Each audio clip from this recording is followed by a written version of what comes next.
নমস্কার, আমি প্রদীপ দাস আর আপনারা দেখছেন ভারত স্পিক্স। মোথাবাড়ি যাওয়ার পথে বিজেপির রাজ্য সভাপতি সুকান্ত মজুমদারকে আটকে দিল পুলিশ। কয়েক কিলোমিটার দূরে বাঁশের ব্যারিকেড তৈরি করে তাকে আটকে দেয়।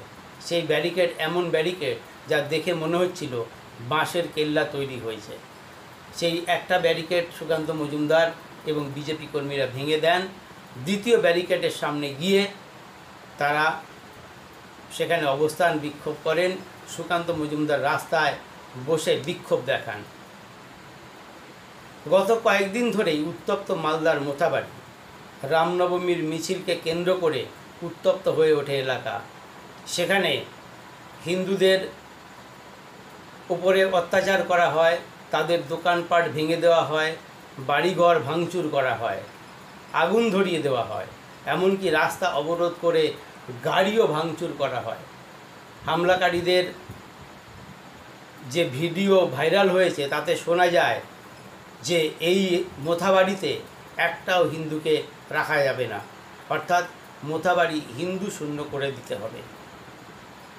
এই পরিস্থিতিতে মোথাবাড়িতে গিয়ে আক্রান্ত হিন্দুদের পাশে দাঁড়াতে চেয়েছিলেন সুকান্ত মজুমদার, তাদের সঙ্গে কথা বলতে চেয়েছিলেন। সেই জন্য শনিবার দিন রাতেই তিনি মালদায় পৌঁছে যান। রবিবার দিন মোথাবাড়ি যাওয়ার পথেই তাকে আটকে দেয় পুলিশ।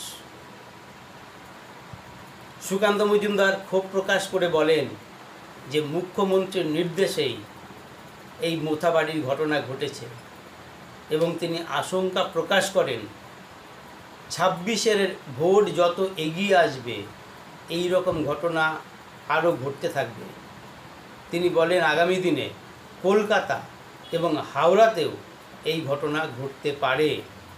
এর কারণ হচ্ছে মুসলিম ভোটকে একত্রিত করা, কারণ মুসলমানরা সংঘবদ্ধভাবে ভোট দেয়, তাই তাদের ভয় দেখিয়ে সেই ভোটকে আরও একত্রিত করার জন্যেই এই কাণ্ড আগামী দিনে আরও করা হবে।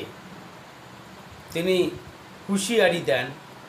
হুঁশিয়ারি দিয়ে বিজেপি কর্মীদের বলেন মুখ্যমন্ত্রী যদি এই এলাকায় আসেন তাহলে আপনারা জয় শ্রীরাম ধ্বনি দিয়ে তাকে স্বাগত জানাবেন। এছাড়া মুখ্যমন্ত্রী আগামী দিনে যেখানেই যাবেন, রাজ্যের যে কোনো জায়গায় যান, তাকে জয় শ্রীরাম ধ্বনি দিয়ে বিজেপি কর্মীরা স্বাগত জানাবে। সুকান্তবাবু রাজ্য পুলিশের ডিজিকেও হুঁশিয়ারি দেন। তিনি বলেন টিভিতে নিশ্চয়ই আমার ভাষণ শুনছেন, আপনাকে বলে রাখি মুখ্যমন্ত্রী আপনাকে বাঁচাতে পারবে না, আপনাকে আগামী দিনে জেলে যেতে হবে। 144 ধারা জারি প্রসঙ্গে তিনি বলেন আমাকে আটকাতে পুলিশ 144 ধারা জারি করেছে, অথচ আমি একাই যেতে চেয়েছিলাম, তাও পুলিশ যেতে দেয়নি। কিন্তু স্থানীয় তৃণমূলের বিধায়ক সাবিনা ইয়াসমিন অবাধে মোথাবাড়ি যাতায়াত করছেন। তৃণমূলের জন্য এক নিয়ম, বিজেপির জন্য আলাদা নিয়ম। তিনি বলেন যে আমরা ইচ্ছে করলে এই বাঁশের ব্যারিকেড ভেঙে দিতে পারি, কিন্তু ভাঙব না, কারণ এটা তো প্র্যাকটিস ম্যাচ। আর যদি ভাঙতেই হয় সেটা নবান্নের সামনে গিয়ে ভাঙব, তার মজাই আলাদা। নমস্কার।